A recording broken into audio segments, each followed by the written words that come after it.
गणपतये नमः। ओम श्री विष्णवे नमः। स्तोत्र श्रृंखला में आज हम भगवान वेदव्यास द्वारा रचित 18 पुराणों में से एक अग्नि पुराण में अग्निदेव द्वारा महर्षि वशिष्ठ को दिए गए विभिन्न उपदेशों में से इस पापनाशक स्तोत्र के बारे में महात्मा पुष्कर क्या कहते हैं। महात्मा पुष्कर कहते हैं कि मनुष्य चित्त की मलिनता और उसके अधीन होकर चोरी, हत्या, व्यभिचार आदि विभिन्न पाप कर्म करते हैं, परंतु जब चित्त शुद्ध हो जाता है तब उसे इन पापों से मुक्ति की इच्छा होती है। उस समय भगवान नारायण की दिव्य स्तुति करने से समस्त पापों का प्रायश्चित्त होता है। इसलिए इस स्तोत्र का नाम समस्त पापनाशक स्तोत्र ऐसा रखा गया है।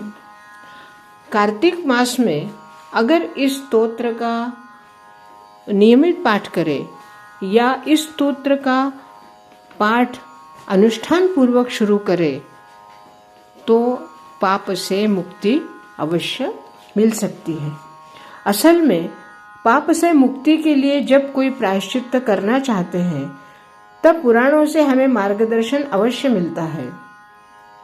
पाप से मुक्ति के लिए प्रायश्चित्त तो कर सकते हैं, परंतु किसी भी पाठ से, किसी भी स्तोत्र से या किसी भी जप अनुष्ठान से प्रायश्चित्त तभी सफल होता है जब प्रायश्चित्त लेते समय मन पूर्णतः शुद्ध हो, मन में अपने किए हुए पापों के प्रति घृणा हो और भविष्य में कभी भी कोई ऐसा पाप ना हो जिसकी वजह से आत्मग्लानि हो। और इस तरह से जब मन, बुद्धि, चित्त, अहंकार पूर्णतया प्रायश्चित्त के लिए तैयार हो जाए तभी प्रायश्चित्त करें और तभी प्रायश्चित्त पूर्ण सफल होता है। सिर्फ स्तोत्र का पाठ करने से आप सोचेंगे कि हमने एक बार पाठ कर लिया और आज तक जितने भी पाप किए हैं उन पापों से हम मुक्त हो गए, परंतु ऐसा नहीं हो सकता, क्योंकि पाप ऐसा अंधकार है जिस अंधकार से पार निकल जाना इतना संभव नहीं है। क्योंकि प्रायश्चित्त अर्थात एक तरह का तप होता है, जिस तप के उजाले से ही पाप का अंधकार दूर होता है और उसके बाद ही प्रायश्चित्त पूर्ण होता है। अग्नि पुराण के 172वें अध्याय के पहले श्लोक में श्री पुष्कर जी ने कहा है और इस स्तोत्र की शुरुआत भी उनके वचनों से ही होती है। तो आइए हम पुष्कर जी ने जो स्तोत्र कहा है उस स्तोत्र का आज हम पाठ करें और भगवान नारायण से अपने पापों का प्रायश्चित्त करने की अनुमति लें। ओम गणपतये नमः। परद्दार परद्रव्य जीव हिंसादिके यदा प्रवर्तते नृणां चित्त प्रायश्चित्तं स्तुति सदा। विष्णवे विष्णवे नित्यं विष्णवे विष्णवे नमः। नमामि विष्णुं चित्तस्थं अहंकारगतं हरिं। चित्तस्थमीशं व्यक्तं नन्ततं पराजितं। विष्णुमिड्यमशेषणायनादिनिधनं विभुम्। विष्णुचित्तगतो यन्मे विष्णुर्बुद्धिगतश्च यत्। यच्चाहंकारगो विष्णुर्विष्णुर्मयि संस्थितः। करोति कर्मभूतोऽसौ स्थावरस्य चरस्य च। तत्पापं नाशमायातु तस्मिन्नैव हि चिन्तिते। ध्यातो हरति यत्पापं स्वप्ने दृष्टस्युभावनात्। तम उपेन्द्रमहं विष्णुं प्रणतार्ति हरं हरिम्। जगत्यस्मिन् निराधारे मज्जमाने मत्स्यधः हस्तावलम्बनं विष्णुं प्रणमामि परात्परम् सर्वेश्वरेश्वर विभो परमात्मन्यद्धोक्षजः ऋषिकेश ऋषिकेश ऋषिकेश नमोऽस्तु ते। नृसिंहानन्त गोविन्द भूतभावन केशव दुरुक्तं दुष्कृतं ध्यातं शमं यागं नमोऽस्तु ते। यन्मया चिन्तितं दुष्टं स्वचित्तवशवर्तिना अकार्यमहद्युक्त्युग्रं तच्छमं नय केशव। ब्रह्मण्य देव गोविन्द परमार्थपरायण जगन्नाथ जगद्धातः पापं प्रशमयाच्युतः। यथा